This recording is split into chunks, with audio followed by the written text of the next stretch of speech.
Toys R Us made 2 fatal mistakes that led to a death spiral. That's pretty serious, pretty heavy.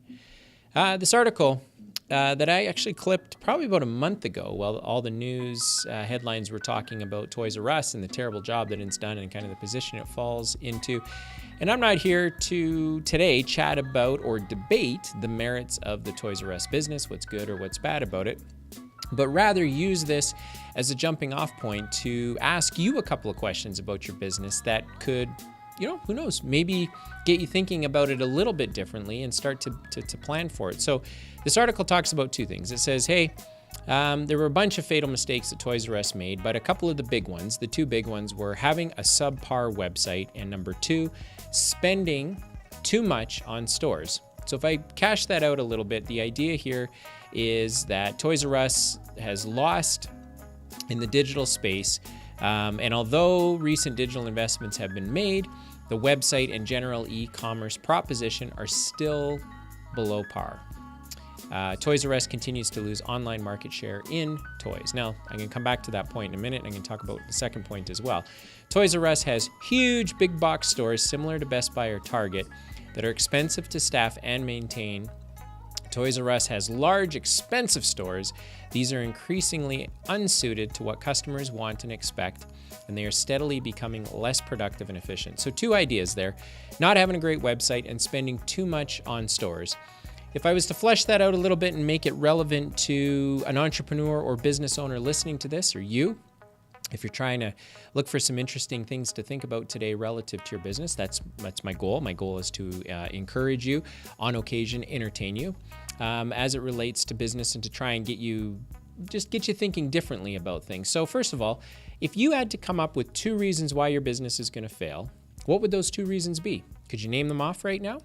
Would one of them be that the customer experience is not better than the competition's, or that your customer experience is not terribly unique enough that it's going to continue to attract customers long after the market has changed? So that would be my first question, because as I look at the website comment about Toys R Us and I look at spending too much on stores, it's not that the website is the problem. It's not that the stores are the problem. The problem with the website and the stores, in the case of Toys R Us, is the customer experience. If you go online, you're not getting the experience at a minimum you would expect to get from a toy merchant or a toy retailer. And you go into the store and you're not getting the experience you've just come to expect when you go to a store. So I ask the question again, in your business, what are the 2 things or the 1 thing that's going to cause your business to fail? And is there something you can do about it right now? If it relates to the customer experience, I'm a huge believer that the customer experience will save the day all the time. Since I was a teenager, all I've done is read business biographies. And while the ideas are really cool and the products and services are really cool, kind of the golden rule that I've been able to come up with, the only consistent variable across many successful businesses, and I've just finished reading Sam Walton's biography about the Walmart story, it's that you got to put the customer first, that your customer has to be the most important thing in your business. Because let's face it, without the customer, you don't even have a business. So all of the things that we spend our time on, tweaking an internal systems and procedures manual, or trying to figure out how to make our email work better, or some of the things that maybe are important, but they don't directly contribute to the customer experience, or maybe things that we should be reconsidering. If you're a small business or a medium-sized business, you don't have unlimited resources. You don't have unlimited time. You don't have unlimited money. You don't have unlimited people.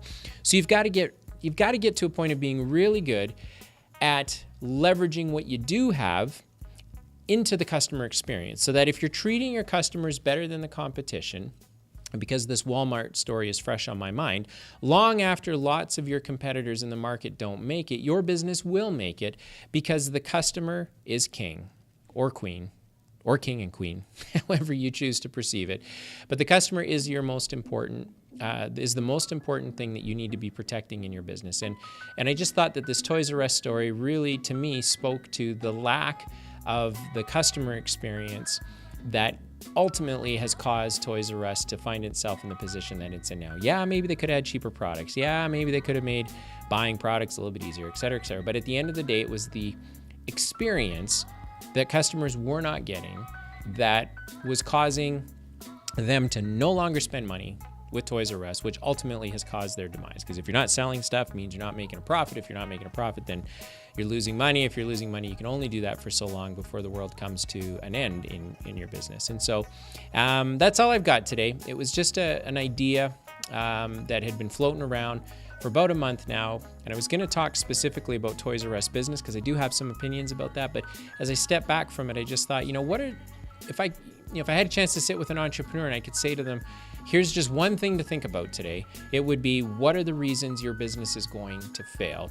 And do they have anything to do with the customer experience? Because some of the other reasons that you come up with, chances are not going to be as critical as the customer experience. The price of your service isn't going to do it.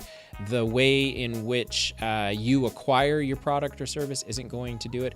I believe it's ultimately always going to come down to, how are you treating customers, how are you talking to them, and how are you getting in front of them. So hopefully that gives you something to think about today. I appreciate you tuning in, whether you're listening on the podcast or you are watching on YouTube. Make sure to rate, like, subscribe, do what you need to do so that other entrepreneurs and business owners can find this content as well. So again, thanks very much. We'll catch you on the next episode.